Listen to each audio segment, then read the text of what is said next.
when I think about giving back to me, I mean, I grew up in a household where it was an open door policy. So my parents, literally at all hours, from 2 o'clock in the afternoon till 2 o'clock in the morning, if people in our community were having problems or issues, were down on their luck, that just needed help or advice, they would come over to our house. And so we got to see, my younger brother and I, firsthand, the importance of being able to genuinely just help one another. And when you look at that, where you would show up and all of a sudden this new family would come in who you've never met before, and you're sitting there playing G.I. Joe or laser tag together, and you're building these bonds, but you're seeing your parents help. And the other thing that I saw too is that my dad was in the insurance business, and the stuff that he was helping people with had nothing to do with insurance. It was all just honestly human connection and being able to be there, to have empathy, to just offer advice.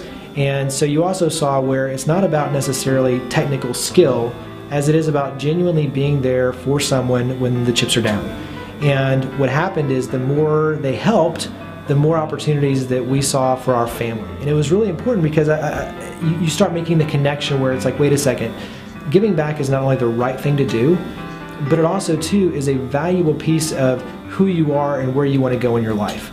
And you literally can have everything that you want, but do it by helping others. And I think that's where the heart part of this to me really kicked in is whether it was Boy Scouts, growing up playing tennis, giving back was always a part of that, where no matter what, I was always involved in some line of community service. In college, always volunteering, serving on committees, student council, you name it. It was all about making the community better. And I think when your heart is geared toward helping others, really amazing things happen. And then that becomes contagious because you start realizing, okay, the more I help, the more opportunities, the more I can help, and it becomes this amazing cycle where, in a good way, the good energy that you're putting out there pays off in a very big way.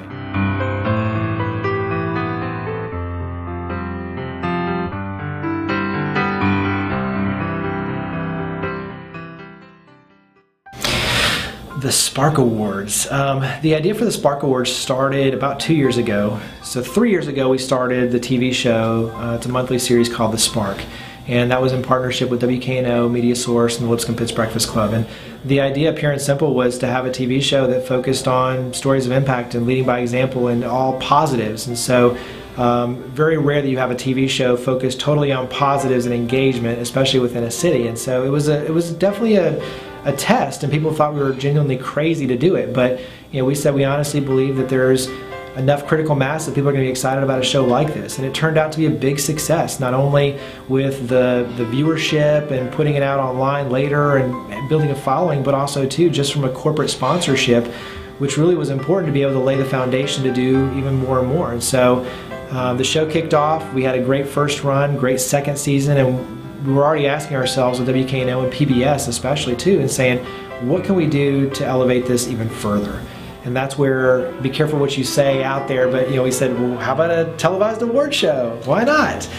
And all of a sudden you realize how much hard work goes into launching a televised award show. But we picked 13 categories. So you have corporations of all sizes, you have nonprofits of all sizes, you have an education category which covers schools, teachers, leaders, so that way it's headmasters and principals and kind of everything put together. But not only at the grade school level, the college level as well. You have individuals of all ages, so you have a youth award, you have an adult award, you have a legacy award, so over a lifetime. You have a college student is another piece of that. And so 13 different categories overall, but the idea was that the public would nominate. And so that was another critical piece of this, is the public being able to nominate who they saw as champions, making a difference. And when you look at what it is grading on, it's impact and philanthropic leadership and taking initiative to make our community better. And so that's where that first year was so exciting to see hundreds of nominations come in from people that we probably in a normal routine would have not seen what they were doing, because they were working so far in the trenches, especially with the schools and the kids. But to see how they were taking their own initiative to be a spark and to be a catalyst was immensely rewarding and exciting. And then to be able to put that on TV, to have a local show, a regional show really, focused on good as a televised award show was really special. And that's where now, August 1st is when we opened the public nomination for this year for the second annual Spark Awards. But now basically throughout the month of August, so 5 p.m. is the cutoff, August 31st, but the public is allowed and able and encouraged to go out there and nominate those in the 13 different categories for our Spark Awards. And so it's just thelpbc.com/Spark Awards is the link. Totally free, totally fun, totally easy, but all focused on good. The Lipscombs Breakfast Club. We are a privately funded catalyst, and so when you look at it, you have about 80 partner companies, some of the world's largest employers: FedEx, AutoZone, Smith & Nephew, ServiceMaster, all the way down to Napa Cafe, local restaurant. But it's small, medium, and large businesses all putting the money in to underwrite the cost of almost 200 events a year. Last year in 2014 we did 192 events, so that's a little perspective. But you know, it's to be a force for good. I mean, that's our mission. And so when you look at everything we're doing, it's strategic corporate philanthropy, it's tons of free events. Everything is totally free, so that we can tell someone in grade school all the way up to someone who's retired, you can get engaged in this city and it's not going to cost you a dime. And a big piece of that is turnkey volunteerism, so things like Samaritan's Feet, where we'll have hundreds of kids come out and you get to wash their feet and give them new socks and shoes, and all you have to do as a volunteer is literally show up and show love. And the kids walk out of there saying it's the best day of their lives. And you as a volunteer haven't done anything other than just basically show up. The kids were organized, the shoes were already purchased, everything's done for you. And so that way we can make giving back super easy. And that's where we as a community all win. And then the last piece of it is positive news. That's a big part of what we do. We have a TV show called The Spark, a radio show on News Radio 600 WREC, a giving back column every Sunday in the Commercial Appeal. We have a book. We actually work on a second book. We have a televised award show, the Spark Awards. But everything is intentionally focused on stories of impact, those leading by example, but more importantly, how you yourself can get involved and get engaged. And that's the fun of it, is raising the bar together as a team, literally working with every nonprofit, every business, faith, school, you name it, bringing everyone together to be able to make Memphis and the Mid-South even better tomorrow than it is today.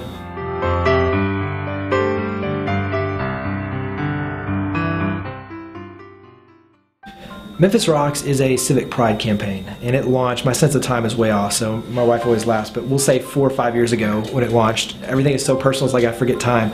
But it's a civic pride campaign, and when you look at it, it started with the idea of how can we come together, what's a slogan that will be galvanizing, something simple that you could put on t-shirts and all sorts of fun stuff. And so the idea was Memphis Rocks, and obviously that plays off of the musical legacy, but it also too, it touches on sustainability.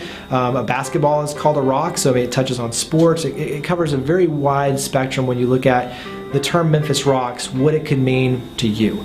And so we started with t-shirts. We created these custom t-shirts with Champion Awards and Apparel, a local company, so it's all done local.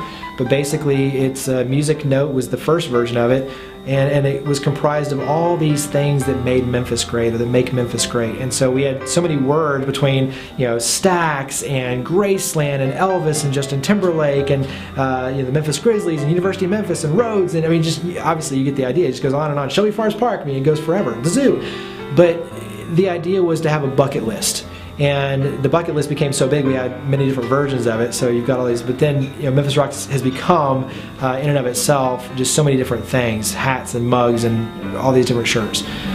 The cool thing about Memphis Rocks though is 100% of the proceeds for all of those gives back to support the Memphis Police Department and the Fallen Officer Memorial. And so sadly we've lost, you know, at this point 64 officers in the line of duty protecting our freedoms. And we're one of the few cities around the nation that doesn't have a memorial to honor their service and sacrifice. And so that's where, for us, you have a group that's basically come together of volunteers and said, we're going to do this. It's $1 million project, 100% privately funded, and we're bringing this to fruition because it's the right thing to do. And I think it's really neat. Anytime you see, and I've literally had police officers that have made it a point to come over and say something because they've seen a Memphis Rock shirt, or now wear it all the time out, but you know, they know what it stands for. People in the community know what they know what it stands for, and that's the part where it's heartwarming to see someone wear a Memphis Rock shirt, but know that there's a higher purpose behind it to be able to honor the service and sacrifice of those servants and those heroes that have paid the ultimate sacrifice. Very good.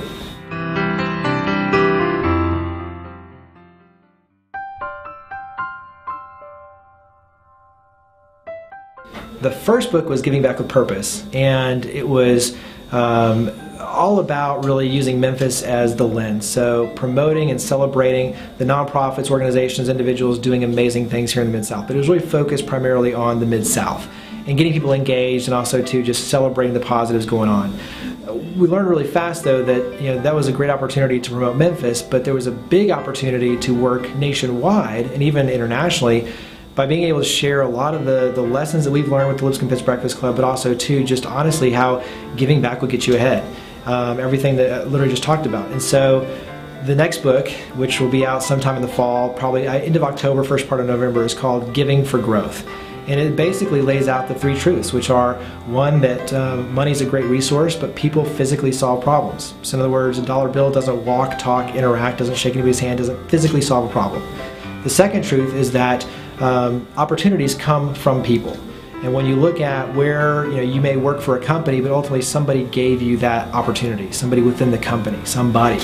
And so when you start connecting the dots where, okay, wait a second, the more I get involved, I need to be physically engaged to be able to make a difference, but the more I physically get involved, that's going to allow me to meet more people. And if opportunities come from people, the more people I meet, the more I am positive and encourage others, which is like a magnet and draws people in, the more opportunities I'm going to have for my life. And that's where all of a sudden that intersection becomes giving back will get you ahead. And it's this whole philosophy, and in the book we outline the trends in corporate philanthropy, we kind of set the stage for everything that's going on, and then we start going to the tactics. And a lot of it is working backwards. So where do you want to be in your life and in your career, and how can I get there by helping others? And that's where we call it kind of the trifecta, but it's the win-win-win. It's, wait a second, I can help my company, I can help myself, and I can help my community all at the same time by being able to weave all this together. It doesn't have to be separate. You don't have to go to church on Sunday or Wednesday and then separately try to carve out time to give back and have a full work schedule and have kids and everything else. You get to put it all together and you get to weave purpose into literally everything you're doing so that you are more intentional in making a difference in the lives of others.